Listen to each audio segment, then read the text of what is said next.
नमस्कार, मैं अनंत विश्वेन सिंह आपका अपने इस YouTube चैनल में स्वागत है। आज मैं आपको जो कहानी सुनाने जा रहा हूं वह वैष्णव मतावलंबियों के साथ ही सामान्य जनमानस के लिए तो ज्ञानवर्धक है ही, साथ ही सिविल सर्विस के जो तैयारी कर रहे हैं विद्यार्थी उनके GS पेपर 1 के टॉपिक भारतीय विरासत एवं संस्कृति के लिए भी बहुत महत्वपूर्ण है। यह कहानी है 11वीं शताब्दी के वैष्णव संत भगवत रामानुजाचार्य की, जिनकी बैठी अवस्था में दुनिया की दूसरी सबसे ऊंची मूर्ति को हैदराबाद में प्रधानमंत्री नरेंद्र मोदी ने लोकार्पित किया है। इस कहानी में आपको जानने को मिलेगा संत रामानुज का जीवन, विचार और कार्यों के बारे में। साथ ही आप यह भी जानेंगे कि उनकी भव्य मूर्ति को स्टैच्यू ऑफ इक्वलिटी क्यों कहा गया और इस मूर्ति का गणित के 9 अक्षर से क्या संबंध है, और इसके साथ ही श्री रामानुजाचार्य का मृत शरीर आज भी कहां और कैसे संरक्षित है। बहुत उपयोगी वीडियो होने वाला है, इसलिए धैर्य के साथ बिना स्किप किए पूरा वीडियो देखिए। तो चलिए कहानी शुरू करते हैं। करीब 1005 वर्ष पहले की बात है, यानी सन 1017 की। तमिलनाडु के चेन्नई में श्री पेरम्बदूर नाम का एक गांव है। इसी गांव में रहने वाले एक तमिल ब्राह्मण परिवार में एक बालक का जन्म हुआ। जन्म कब हुआ? 1017 में। बालक का नाम रखा गया रामानुज। इस बालक की माता का नाम कांतिमती और पिता का नाम असुरी केशव सोमयाजी था। यह वह समय था जब चोल साम्राज्य के प्रतापी राजाओं के कारण राजनीतिक स्थिरता थी और वैष्णव, शैव, समर्थ परंपरा, बौद्ध, जैन सभी मत, पंथ और संप्रदाय विकास कर रहे थे। रामानुज का जनेऊ संस्कार 8 वर्ष की उम्र में हुआ। उनकी बुद्धिमत्ता और स्मरण शक्ति बहुत तीव्र थी। 16 वर्ष की उम्र में एक कन्या रक्षांबा से उनका विवाह हुआ और उन्होंने वैष्णव मत की दीक्षा ग्रहण की। इसके बाद वे अद्वैत वेदांत के अध्ययन करने के लिए कांचीपुरम आ गए, जहां उन्हें गुरु यादव प्रकाश का सानिध्य मिला। गुरु यादव प्रकाश का संबंध आदि शंकराचार्य की परंपरा से था। अद्वैत के कई प्रमुख विषयों पर उनके और रामानुज के बीच मतभेद हो गए, तो रामानुज उनसे अलग होकर तमिल के अलवर परंपरा के संतों नाथ मुनि और यमुनाचार्य के सानिध्य में पहुंचे और उसी परंपरा को अपना लिया। कुछ समय बीतने के साथ ही रामानुज कांचीपुरम में स्थित वरदराज पेरुमल मंदिर, जो कि भगवान विष्णु का मंदिर था, उसके पुजारी बन गए, जहां उन्होंने आध्यात्मिकता, मोक्ष यानी संसार से मुक्ति आदि विषयों पर उपदेश देने शुरू किए। यहीं पर उन्होंने कहा कि यदि व्यक्ति को संसार से मुक्ति यानी मोक्ष चाहिए तो वह निर्गुण ब्रह्म के सहारे नहीं बल्कि सगुण ब्रह्म के द्वारा प्राप्त हो सकता है। यानी उन्होंने मूर्ति पूजा के महत्व को स्थापित किया। यहीं से उनकी शिक्षाएं भगवान विष्णु और माता लक्ष्मी के आसपास केंद्रित हो गईं।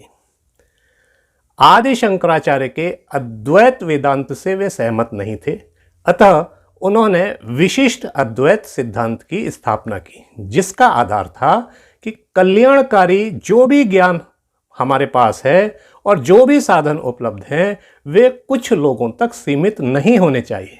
उन पर सभी का, समस्त मानव जाति का, समस्त जीव जगत का अधिकार होना चाहिए। उन पर सबका हक होना चाहिए।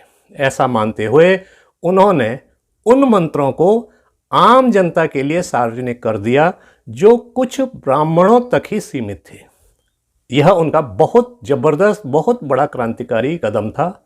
आदि शंकराचार्य ने जगत को मिथ्या बताया था, लेकिन श्री रामानुजाचार्य ने कहा कि क्योंकि जगत को भी ईश्वर ने ही बनाया है, इसलिए वह मिथ्या नहीं हो सकता, यानी जगत भी सत्य है। उनके उपदेशों के कारण उनकी ख्याति बहुत दूर दूर तक फैल गई और वे वैष्णव संप्रदाय के प्रतिष्ठित आचार्य के रूप में जाने जाने लगे।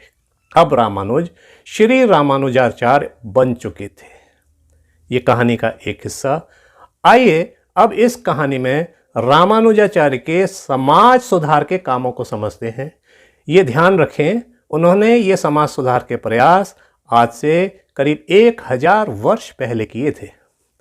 रामानुजाचार्य की इस मूर्ति का जो स्थापना की गई है उसका नाम स्टैच्यू ऑफ इक्वलिटी रखा गया है। इससे स्पष्ट है कि रामानुजाचार्य ने उनका पूरा जीवन हिंदू समाज में समता, ममता, समानता और समरसता स्थापित करते हुए ही बीता। श्री रामानुजाचार्य के सामाजिक कार्य उस कालखंड में भी बहुत क्रांतिकारी थे। आधुनिक भारत में उन सामाजिक कार्यों की सराहना डॉक्टर भीमराव अंबेडकर ने भी कई बार की है। देखिए घटनाएं कैसे घटती हैं। श्री रामानुजाचार्य ने एक गैर ब्राह्मण जिनका नाम कांचीपूर्ण था उनको अपना गुरु बना लिया। एक बार ये कांचीपूर्ण उनके जो गुरु थे उनके घर भोजन करने आए। भोजन हो जाने के बाद जब वे चले गए तो श्री रामानुजाचार्य की पत्नी घर को धोकर उसे शुद्ध करने लगी। यह देखकर रामानुजाचार्य को बहुत दुख हुआ। इस घटना ने उन्हें झकझोर कर रख दिया, जिसके बाद उन्होंने संन्यास लेकर अपना जीवन हिंदू समाज में समानता लाने के लिए समर्पित कर दिया। सनातन धर्म की यह विशेषता है कि कालक्रम में अपने अंदर आ गई कुरीतियों को दूर करने के लिए वह अपने अंदर ही संतों और महापुरुषों को पैदा करता है। इसी क्रम में श्री रामानुजाचार्य भी हैं।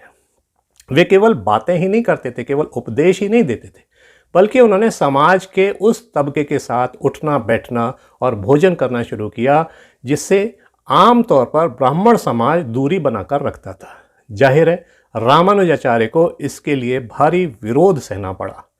डॉक्टर अंबेडकर ने एक स्थान पर लिखा है, तिरुपल्ली में एक दलित महिला के साथ शास्त्रार्थ के बाद श्री रामानुजाचार्य ने उनसे कहा कि आप मेरे से अधिक ज्ञानी हैं। इसके बाद उन्होंने इस महिला को दीक्षित किया और इस महिला की मूर्ति को मंदिर में स्थापित कराया, माने उनकी पूजा शुरू हुई। उन्होंने धर्मदास नाम के एक पिछड़ी जाति के व्यक्ति को भी अपना शिष्य बनाया। वे उन समाजों के लोगों को अपने साथ लेकर मंदिरों में भगवान की पूजा भी करने लगे जिन्हें मंदिरों में प्रवेश नहीं दिया जाता था। ये वास्तव में बहुत बड़ी बात थी, क्रांतिकारी कदम था जो काफ़ी हद तक उस समय सफल भी हुआ। इसके लिए उन्होंने पूरे भारतवर्ष का भ्रमण किया। हर जगह शुरुआती विरोध के बाद देश भर में उनके उपदेशों को मान्यता मिलने लगी। देश भर में उनके शिष्यों की संख्या लगातार बढ़ती गई। इस दृष्टि से देखें तो श्री रामानुजाचार्य वसुधैव कुटुंबकम यानी पूरी धरती एक परिवार है के सिद्धांत का प्रचार और प्रसार करने वाले भारत के सबसे पहले ज्ञात प्रचारक कहे जा सकते हैं। श्री रामानुजाचार्य ने ईश्वर की भक्ति को तभी सार्थक माना जब व्यक्ति करुणा, दया, विनम्रता, समानता के साथ सभी के सम्मान की कामना करे। यही श्री वैष्णव संप्रदाय के प्राथमिक नियम बन गए। उन्होंने कई प्रमुख ग्रंथों की रचना भी की। आपको यह जानकर अच्छा लगेगा कि भक्ति धारा में भक्त रामदास, मीराबाई, त्यागराज, अन्नमाचार्य जैसे महान कवियों की प्रेरणा रामानुजाचार्य को ही माना जाता है। ऐसा माना जाता है कि उत्तर भारत में श्री राम की आराधना, जो हम अभी जय श्री राम बोलकर अपना धार्मिक और आध्यात्मिक प्रदर्शन करते हैं, ये जो श्री राम की आराधना है इसके पीछे रामानुजाचार्य के ही प्रयास हैं। उनकी शिष्य परंपरा की 14वीं पीढ़ी में रामानंद हुए, जिनके शिष्य कबीर हैं। अतः कबीर भी इसी परंपरा से जोड़े जा सकते हैं। केवल इतना ही नहीं, उन्होंने अपने बचपन में ही प्रकृति के संरक्षण की बात करते हुए हवा, पानी और मिट्टी के संरक्षण की अलख जगाकर पर्यावरण संरक्षण का भी कार्य किया। कब किया? आज से 1000 वर्ष पूर्व, ना 1005 वर्ष पूर्व। ये महत्वपूर्ण बात है। इसी कारण वैष्णव मत परंपरा में आज भी किसी भी धार्मिक या सामाजिक अनुष्ठान का अंत इस उद्घोषणा के साथ होता है, यह आपने भी सुना होगा, धर्म की जय हो, अधर्म का नाश हो, प्राणियों में सद्भावना हो, विश्व का कल्याण हो। यह सब हम आप सभी ने अपने आसपास आज भी होते हुए देखते हैं। ये सब हमारे आसपास आज भी घटता है। अब इस कहानी में इस स्थापित की गई मूर्ति की विशेषता और इस मूर्ति का और इस मंदिर परिसर का गणित के 9 अक्षर के साथ क्या संबंध है, इसे देखते हैं। इससे पहले केवल कुछ सेकंड में इस दिव्य मूर्ति का दर्शन करते हैं।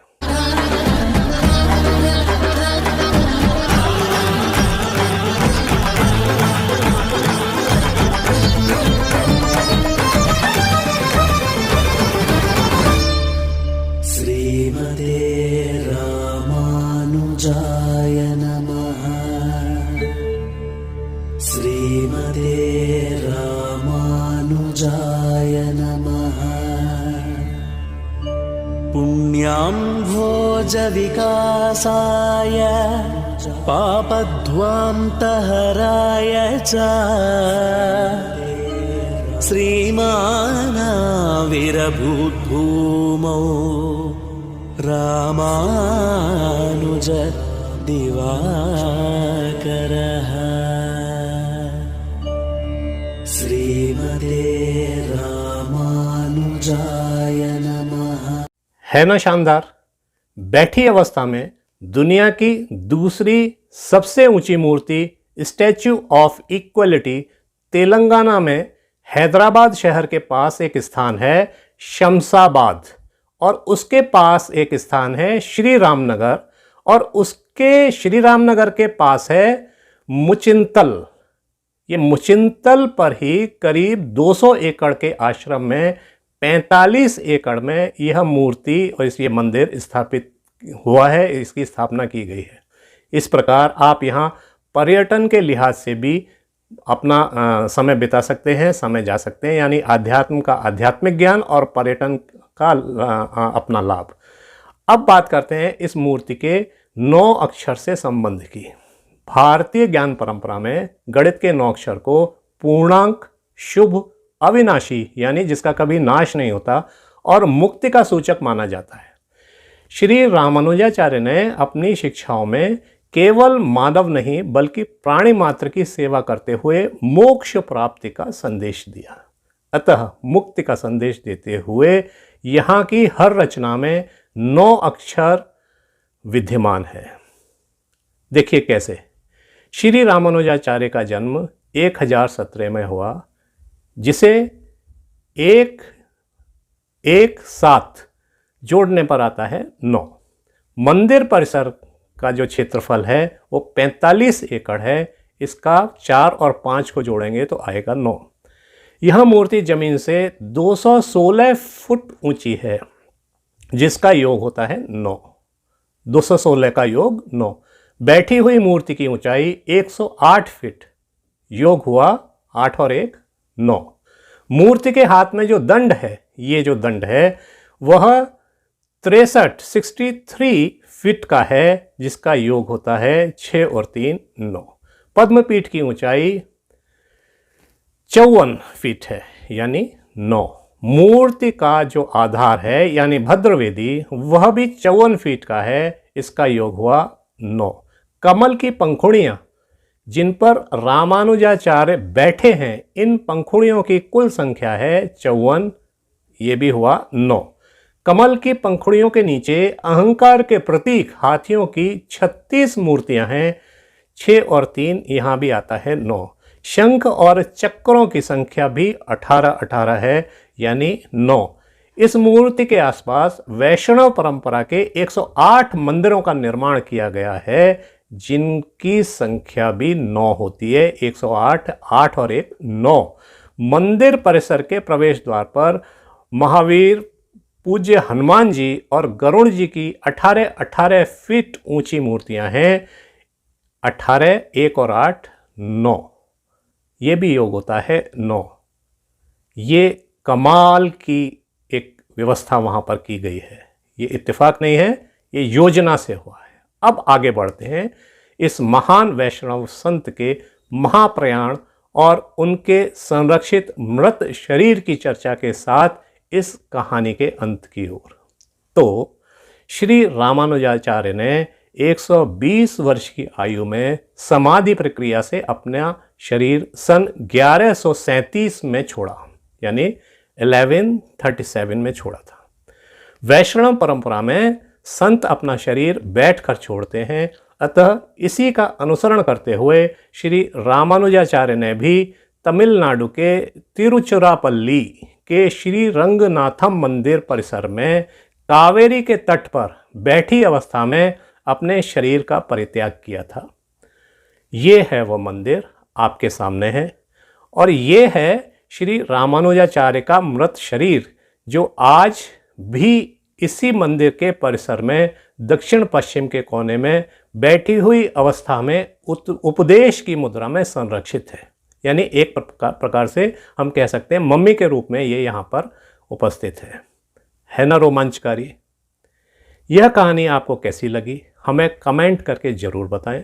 अच्छी लगी हो तो वीडियो को लाइक करें, चैनल को सब्सक्राइब करके नोटिफिकेशन दबा दें।